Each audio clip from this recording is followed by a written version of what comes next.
Bispo Eduardo Costa, crossdresser.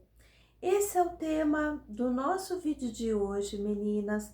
Esse tema foi muito pedido por inscritas, por seguidoras também, e eu resolvi trazê-lo como uma forma de informação para todas vocês, para entenderem também, através dessa análise psicológica, qual é o quadro do bispo e pastor e cantor gospel Eduardo Costa.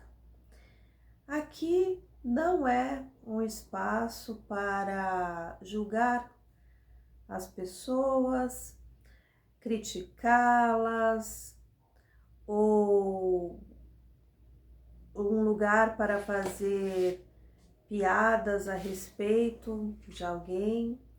Então eu quero abordar esse assunto com todo respeito à pessoa do Eduardo Costa e vamos entender o que aconteceu. Eu vou deixar aqui, inclusive na descrição do vídeo, um link com o vídeo dele falando junto à sua esposa a respeito do que aconteceu. Então, o que nós podemos ver nesse vídeo de forma implícita? Nós vemos o pastor e vemos a sua esposa com as mãos, com uma mão no ombro dele, mostrando a aliança para, provavelmente de uma fórmula calculada, mostrar ali que existe uma união, a união sagrada, legitimada. E outras coisas vão aparecendo.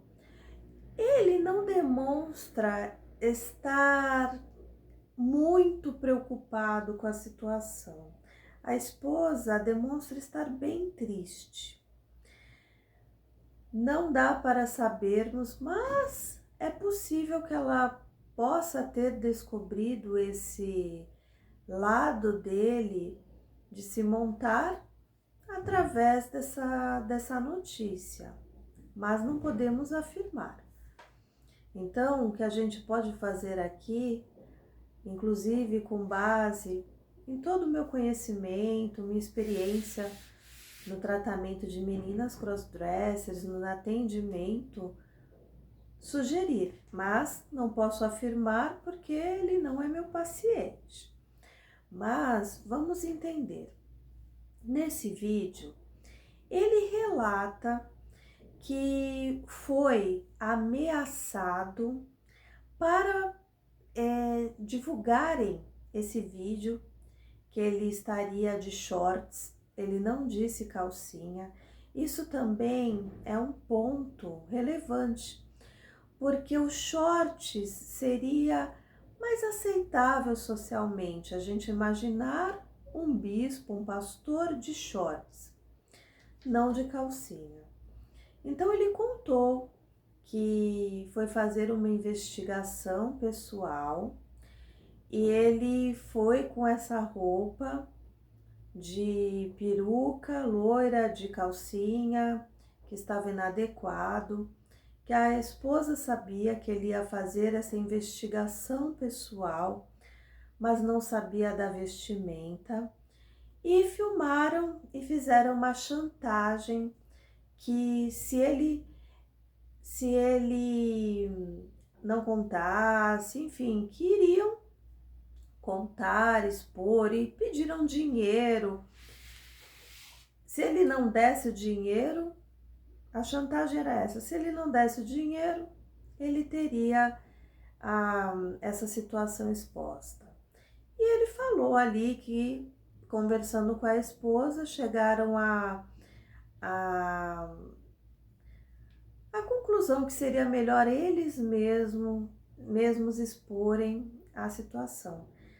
A esposa parecia muito abatida, com olheiras, e ele como eu disse, não parecia estar muito preocupado, mas ele demonstrou vários sinais, várias linguagens corporais de vergonha.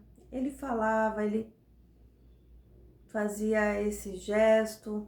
Muitas vezes, enquanto ele falava sobre investigação, nem ele mostrava acreditar muito naquilo, ele piscava em alguns momentos, de uma forma mais firme, tentando fazer com que aquele argumento todo fosse real. Mas o que a gente precisa analisar dessa situação? Não faz sentido uma investigação pessoal. Na minha experiência, a gente sabe que as crossdressers, muitas vezes, para conseguirem fazer o que desejam, de saírem montadas, enfim, ou de estarem montadas em casa, e quando pegas, elas dizem alguma coisa, elas criam alguma desculpa para conseguir deixar essa situação passar batida. Então pode dizer que isso aqui era roupas para da minha namorada que ficou aqui. Eu estava fazendo alguma peça de teatro, qualquer coisa. Então, claramente ali foi uma desculpa, uma investigação pessoal. Mas vamos pensar, se você vai fazer uma investigação pessoal, você principalmente vai querer estar o mais oculta possível. Então, como é que uma pessoa que quer fazer uma investigação pessoal vai estar de peruca loira e de calcinha na rua? De uma forma extremamente exposta. Então, não faz sentido isso. E também a questão da segurança. Sendo uma figura pública, estar exposta dessa forma na rua. Então, nós sabemos que é uma coisa que não faz sentido. Agora, será que o pastor, bispo, é uma crossdresser? Sim, dá para sugerir que seja sim uma crossdresser. E o que acontece também é que todo esse vídeo dele tentava manter uma coerência entre a figura pública dele e a figura também que ele apresentou ali. Porque essa contradição gera ali uma dissonância cognitiva, coloca a pessoa numa situação de ser exposta a críticas. Então, é sempre importante que essa vida que aparece nas redes sociais seja quão mais próxima da vida real. E não foi o que aconteceu. Mas ele tentou manter isso com a esposa, aquele vídeo, tentando trazer esta sensação. E o que acontece? Pode ser simplesmente que seja uma expressão sexual dele, ainda mais porque a gente sabe que vivendo ainda no meio que ele vive, onde existe ali uma cobrança moral e religiosa muito grande, e certas coisas, certos comportamentos sexuais, certas práticas não são moralmente aceitas. Então a pessoa procura fazer isso de forma privada, escondida, e pode ter sido realmente o caso do bispo. Então, pode ser realmente que seja uma expressão ou um fetiche dele, mas muitas vezes as pessoas querem saber se é um transtorno, se é uma parafilia ou não. Isso só vai ser considerado um transtorno se estiver afetando significativamente a vida funcional dele, social e profissional. Caso não, é uma prática, é uma expressão sexual. Mas vamos lá, tem mais uma coisa bem importante nesse caso, porque dá para sugerir mais uma coisa, que exista ali, que pode existir uma relação dele como escravo sexual, como de uma dome, digamos assim, ele sendo submisso a uma dome, que possa ter, de repente, desafiado o mesmo para essa situação de humilhação, ainda mais por ele ser uma figura religiosa. Eu, inclusive, atendo muitas pessoas, muitos líderes religiosos, padres, pastores, enfim. E existem alguns que têm esse desejo de ser uma cice, às vezes tem essa questão do prazer na humilhação.